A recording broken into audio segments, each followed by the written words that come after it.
keadaan sehat walafiat. Salawat dan salam semua tercurahkan kepada insan teladan sepanjang zaman baginda Rasulullah Sallallahu Alaihi Wasallam yang telah menuntun kita dari jalan kegelapan menuju jalan yang terang benderang yakni ad-din Islam wal iman.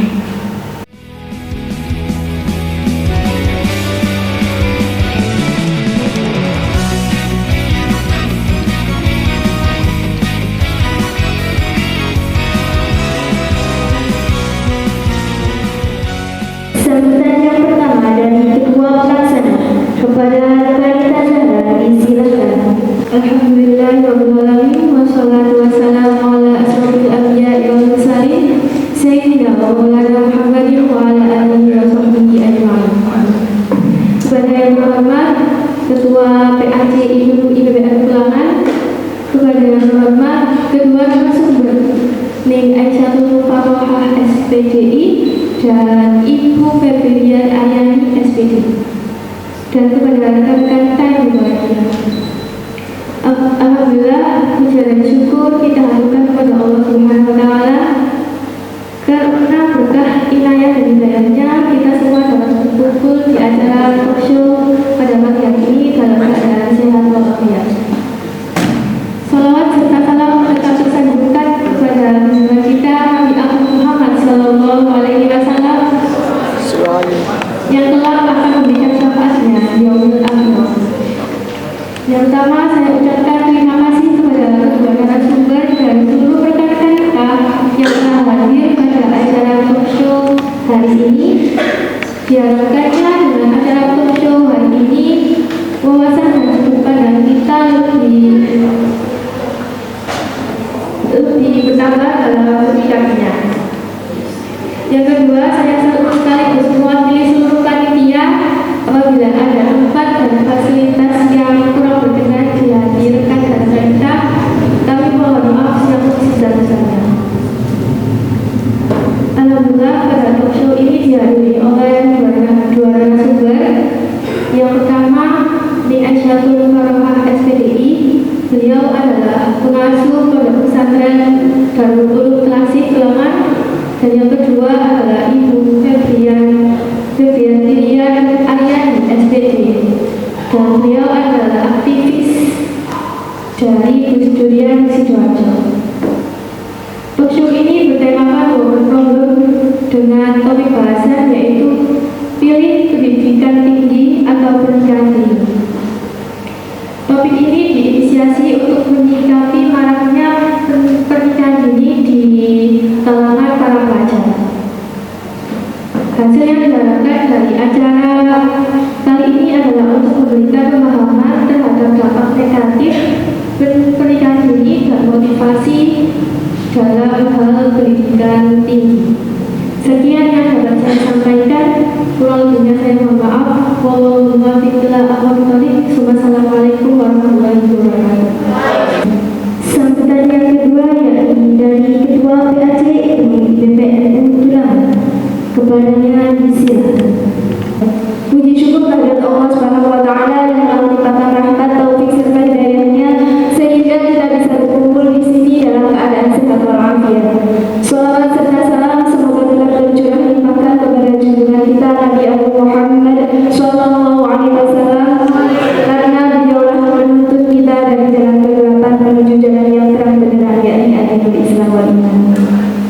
Alhamdulillah, saya ucapkan terima kasih sebanyak-banyaknya kepada rekan-rekan kita yang sudah menyempatkan waktunya untuk hadir pada acara talk show pada pagi hari ini yang diadakan oleh Komisi A, khususnya dari Lembaga Konseling Putri dan juga dari Lembaga Media PAC IPBN Pulangan. Rekan-rekan kita, begitu pentingnya acara pada pagi hari ini mengenai tentang women problems. Apa itu?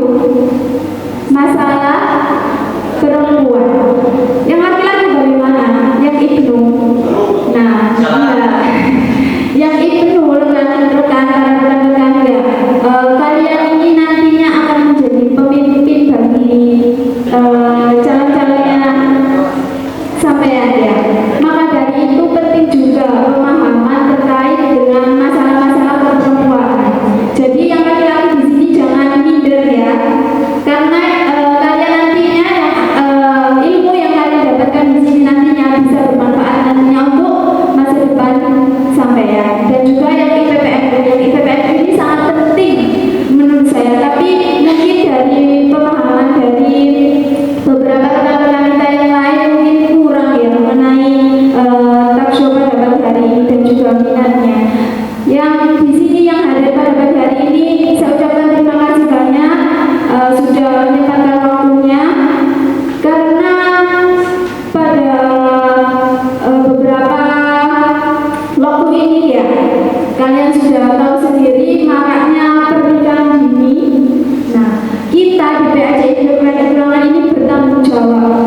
Jadi di sini kami mewadahi kalian semua bagaimana nantinya kalian bisa mendapatkan pemahaman mengenai pernikahan dini, menghadapi pernikahan ataupun nantinya kalian memilih untuk pendidikan tinggi. Mungkin di sini nanti ilmunya dapat bermanfaat untuk kalian ke depannya. Mungkin itu saja yang bisa saya sampaikan di sini. Kurang lebihnya saya mohon maaf. Ikuti acara talk show pada pagi hari ini dengan seksama karena menurut saya ini sangat-sangat bermanfaat untuk diri kalian sendiri. Kurang lebihnya saya mohon maaf. Wassalamualaikum warahmatullahi wabarakatuh. Allahumma salli wa sallim ala sayyidina Muhammad wa ala ali sayyidina Muhammad. Allahumma taqabbal wa athir thawab ma qara'na min al-Qur'an al-Karim wa ma hallalna wa ma sabbahna wa ma astaghfarna wa ma sallayna ala sayyidina Muhammad sallallahu alaihi wasallam hadiyatan wasilatan wa rahmatan nazilatan wa barakatan syamilatan ila hadratil habibina wa syarra ala mursalin walhamdulillahi rabbil alamin. Saya Siti Nadifatul Kabi selaku MC mohon undur diri. Selanjutnya adalah acara inti kita, talk show Women Problem yang akan dipandu oleh Karita Dinasti. Wallahul muwaffiq ila aqwamit thoriq. Wassalamualaikum warahmatullahi wabarakatuh. Bismillahirrahmanirrahim. Assalamualaikum warahmatullahi wabarakatuh. Bismillah, alhamdulillah, wassalatu wassalamu ala rasulillah. La haula wa la quwata illa billahil aliyyil azim. Bagaimana rekan-rekan kita? Masih semangat? Masih. Mungkin setelah ini akan lebih semangat lagi ketika sudah masuk dalam sesi diskusi ya.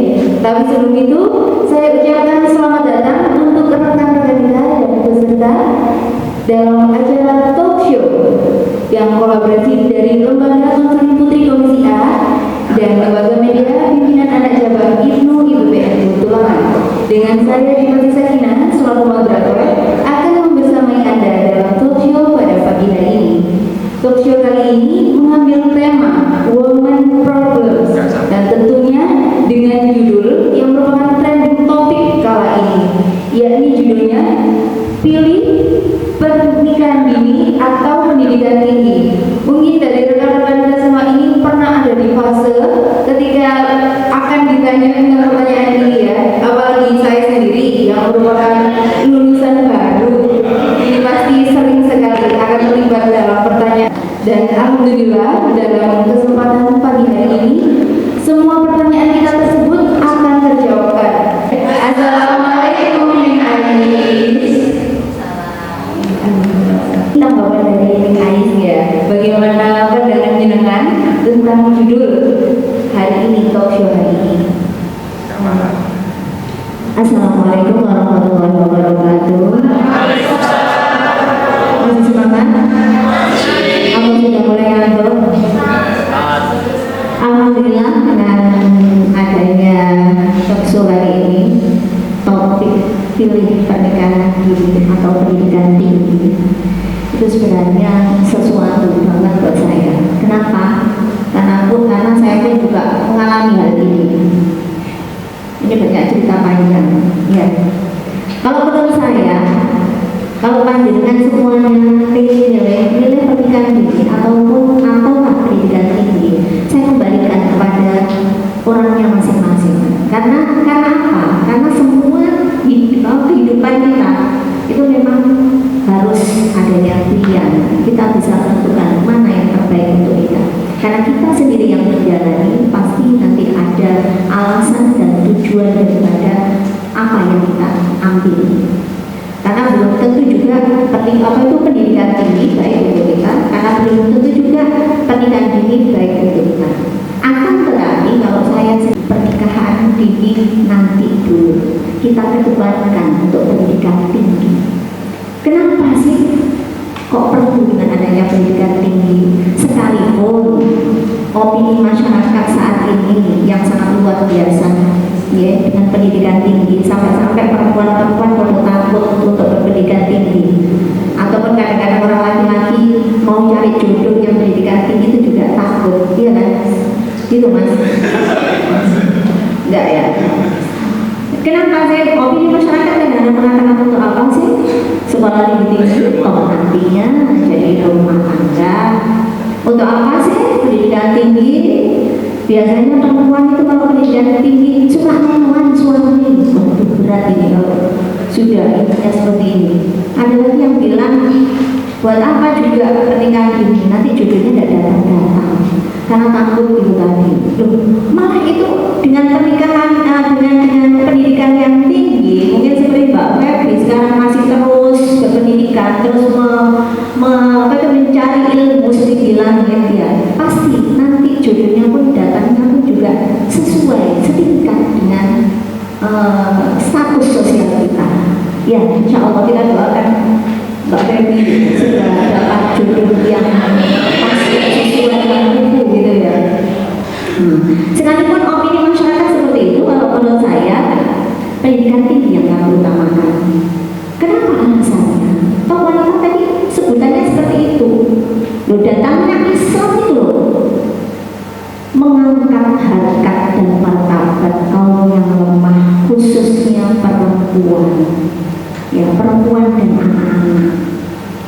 Loh, jalan kita untuk meningkatkan derajat kita dengan cara apa? Satu-satunya dengan cara mencari ilmu. Yarfa'illahu alladziina aamanu minkum walladziina utul ilma darajat. Itu diantaranya. Karena dalamnya Islam itu bukan malah apa ya?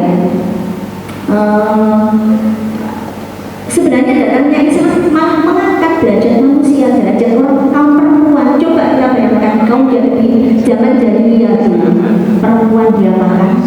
Luar biasa kan?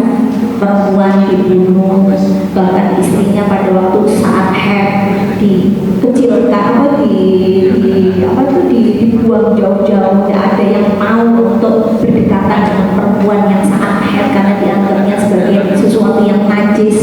Kalau punya anak perempuan langsung dibunuh karena malu. Ya, tapi dalamnya Islam ini mengangkat harkat martabat kita selaku orang perempuan. Jalan satu-satunya agar derajat kita semakin tinggi yaitu dengan adanya kita berpendidikan tinggi, karena sesuai dengan dasar tadi ya ma'ilahul ladzina amanu minkum walladzina utul ilma darajat. Di situ sudah jelas tidak ada perbedaan mana laki-laki mana perempuan. Terus alasan saya yang kedua, al-um madrasah. Ibu itu adalah tempat pendidikan yang utama dan pertama bagi anak-anaknya. Gimana anaknya bisa baik kalau ibunya kurang baik? Al-mar'ah imadul bilad. Perempuan itu adalah tiangnya negara. Kalau perempuannya jelek, negara hancur. Perempuannya baik, insya Allah negara pun juga akan naik. Karena yang menjadi pendidikan utama adalah ibu-ibu. Sekalipun toh nanti kalian semuanya kembalinya kok jatuhnya jadi ibu rumah tangga, tapi dengan kalian semuanya jadi ibu rumah tangga yang berpendidikan tinggi akan mengeluarkan anak-anak yang luar biasa, anak yang hebat. Coba bukankah Nabi Nuh, jangan tahu Nabi Nuh, anaknya bagaimanapun tidak mau mengikuti, sekalipun bapaknya seorang nabi, tapi anaknya jadi murtad, jadi kafir, ya kan? Kenapa? Karena ibunya. Tapi luar biasa Sayyidah Khadijah, Sayyidah Fatimah. Maaf ya, yang saya kasih contoh bukan orang-orang yang sekarang ya. Sayyidah Fatimah, Sayyidah Khadijah itu luar biasa. Putra-putranya pun juga luar biasa akhirnya. Itu kalau menurut saya. Jadi untuk sementara ini, gimana tentang topik kali ini? Sungguh luar biasa. Saya ajungi jempol, mudah-mudahan dengan ini kalian nanti bisa menentukan mana yang terbaik untuk kalian semuanya. Sementara itu aja dulu, nanti kita tambahkan dari pertanyaan yang lain. Mengenai pendidikan tinggi ya, seperti kita sekarang juga menjadi pelajar, ada yang SMA, ada yang SMP. Ini juga suatu keuntungan loh ya, ini juga pilihan kita. Banyak dari masyarakat Indonesia sendiri tidak bisa melanjutkan ke SD, tidak bisa melanjutkan ke jenjang yang lebih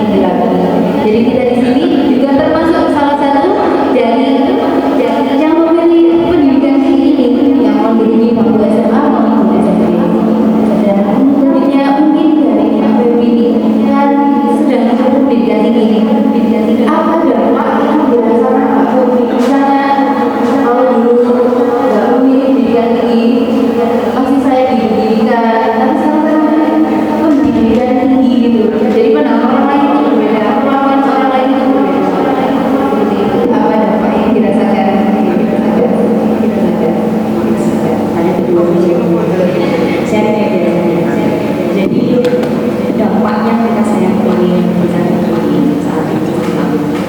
Saya minta lagi menambahkan sedikit tentang informasi terkait dengan kesepakatan saya sama Anies itu penting. Ya kalau kawan-kawan kita saja belum jelas perjuangan emansipasi wanita dan pendidikan, ataupun pertanyaan lagi tentang menjadi perempuan.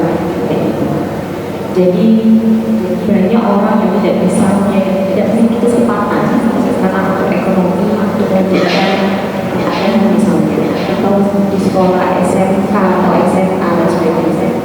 Tapi kita yang masih di dunia masih diberi kesempatan dari usaha maupun rezeki yang mereka bisa untuk melanjutkan pendidikan itu kenapa tidak memaksimalkan dengan baik. Nah kemudian dampaknya apa yang saya rasakan? Orang sekitar lingkungan kita, terutama desa, atau kampung, yang kebanyakan dari desa juga, itu kebanyakan mereka menganggap bahwa orang yang kuliah atau anak yang kuliah itu mereka sudah bisa, mereka pintar. Mereka nggak berpikir kalau saya bisa PhD, berarti saya fakultasnya fokusnya lurusnya. Tapi malah berpikir berarti ini masih pintar, dengan laptop misalnya, apa aja. Karena orang desa nggak pikir kita dia kuliah, dia pintar orangnya kayak gitu. Jadi beban ketika kita ambil sepakat dengan diri kita dan keluarga kita, saya melanjutkan kebutuhan ini. Maka PR kalian sudah banyak. Kalau harus belajar tanya apa aja gitu. Kalau saya di kampus kalian ambil manajemen, nggak mungkin kalian harus belajar juga tentang anak juga. Jadi misalnya kita ada tetangga yang tetangga kalau saya siapa aku dong, kalau nggak siapa aku bohong. Kan banyak kuliah dan sebagainya. Jadi nggak harus karena hal-hal tersebut ketika kita membuka tangan kita atau open dengan mereka yang membutuhkan, itu adalah salah satu tugas mahasiswa juga, ya. Tidak semua mahasiswa di sini. Jadi hal-hal yang semacam ini saya rasakan itu ketika saya berkuliah, saya bisa melihat menerima lingkungan sosial saya bahwa semua orang itu sebenarnya butuh kita. Jadi mahasiswa itu bukan sekedar kita masuk kuliah, kita berpikiran, kemudian dapat nilai, kemudian kita pulang, itu belum seterusnya. Sehingga yang kita tujuan kita di mahasiswa cuma kuliah dapat nilai pulang. Kenapa di mahasiswa itu ada PPL, ada magang, kenapa juga ada KKN? Itu ini kan juga kita punya di masyarakat itu. Kalau itu melalui PPN ya karena ya sudah sering bersosialisasi dengan masyarakat itu sudah nggak asing, karena sudah nggak kaku. Tapi kalau kita yang bukan organisasi misalnya, tiba-tiba kita disuruh KKN berhadapan dengan masyarakat secara luas di desa tersebut, apa yang kita lakukan? Ya kan? Nah, hal semacam ini membuat kita melatih bahwa aku harus punya target lebih ketika kuliah, karena aku harus punya PR lagi. Dikenal masyarakat, oh ini berarti perempuan ini berarti yang berpendidikan ya. Anak mana yang tidak bangga ketika dilahirkan dari seorang ibu yang sarjana. Itu yang saya ingin dari itu. Kalau saya mau masuk kuliah, saya diingatkan siapa guru saya di awal. Kalau kamu kuliah, coba bayangin ya perbedaan orang tua ibu yang tidak atau tidak sarjana misalnya, dengan ibu yang sarjana, lulusan sarjana. Ketika kamu melahirkan anak, kemudian anak sudah mulai mengerti dan ibunya ini sarjana, anak masih tidak bangga. Tapi PR lainnya lagi, kita harus mempertanggungjawabkan sarjana itu. Jangan hanya semata-mata kita mendapatkan gelar lebih panjang nama kita, dan SPD, dan biasanya nggak ada SPD-nya, kita bangga saja. Tapi apa tanggung jawab kita dengan gelar itu? Jadi bukan hanya kebanggaan, bukan hanya apa yang kita dapat, tapi PR apa yang bisa kita perbaiki nanti ke depannya.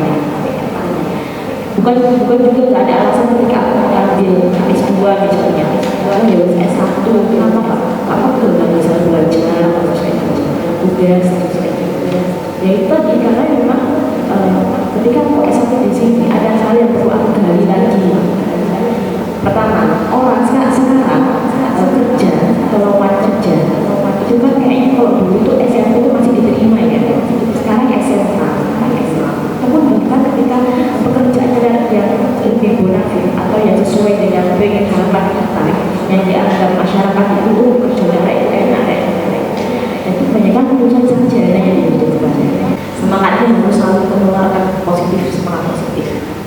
Baik, perkenalkan saya Febri, panggil aja Febri karena saya belum menikah.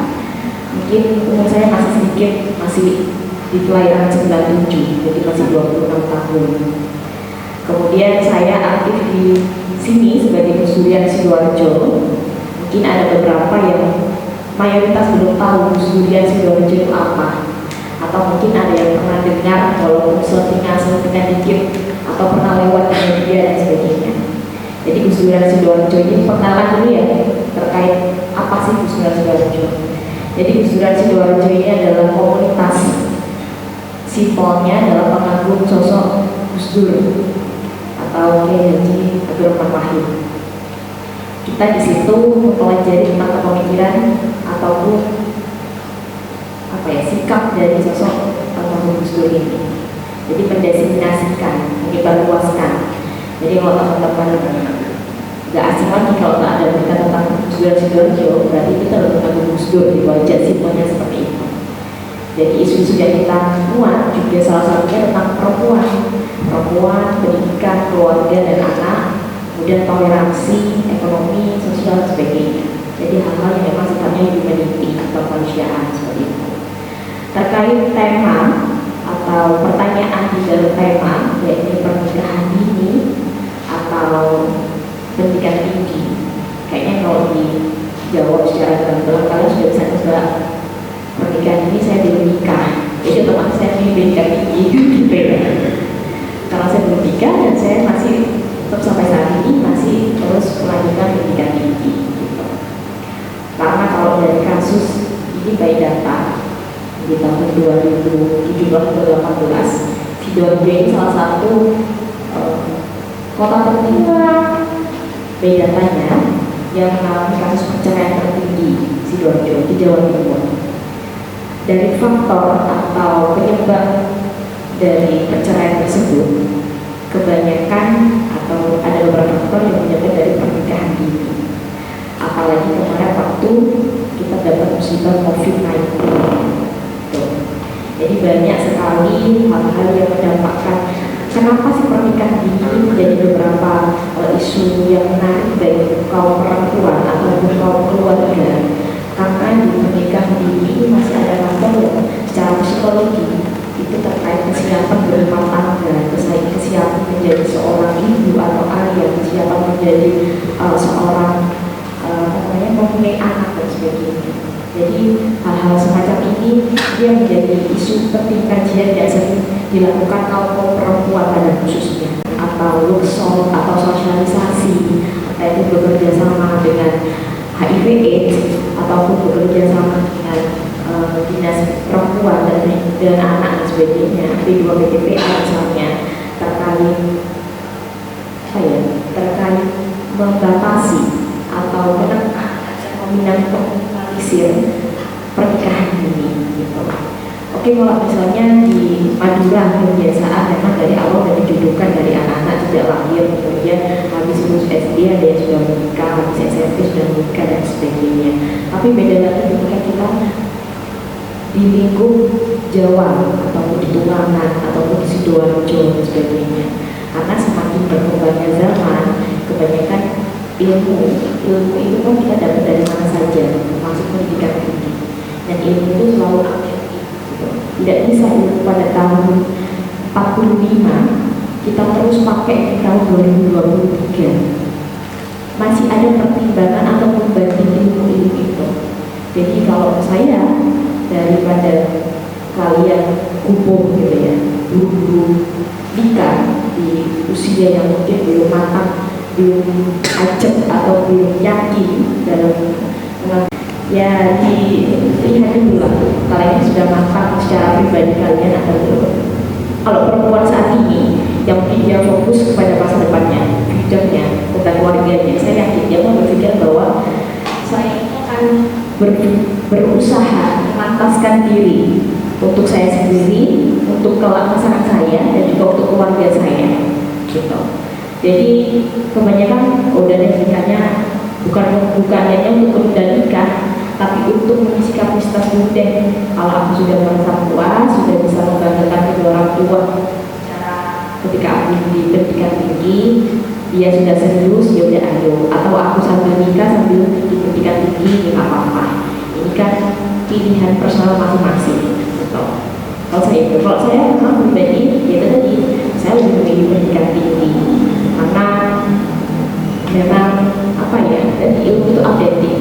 Kalau dulu saya belajar di SD itu masih guru-guru KTSP misalnya. Saat ini sudah ada guru K13, guru lagi, maka saya ketinggalan. Apalagi saya ambil jurusan guru gitu. Jadi mau nggak mau harus fokus dulu gitu. Dan pendidikan itu adalah pendidikan yang berkembang, terus update. Jadi kenapa kalau sekarang masih muda, ya kalau sekarang masih muda, misalnya lulus dari S1 bisa tanpa tesis dengan memiliki jurnal misalnya, jurnal 2 jurnal atau berapa jurnal yang harus diupload disimpan 2 minimal misalnya. Nah itu kan kesempatan buat kita. Nah di sisi lain lagi, apa target pendidikan kita, kemudian dikenal masyarakat. Siapa sih yang nggak pengen dikenal orang kan kayak gitu? Rata-rata anak muda sekarang kayak gitu. Nah, dikenal orang itu kan bukan dikenal karena jeleknya atau apa ya, tercemar, bukan tercemar ya dikenalnya, tapi viralnya karena kebaikan dan gitu. Nah, hal semacam ini kan bukan untuk aku dikenal uang terus dipuji, tapi bagaimana aku dikenal orang ini bisa manfaat buat orang lain.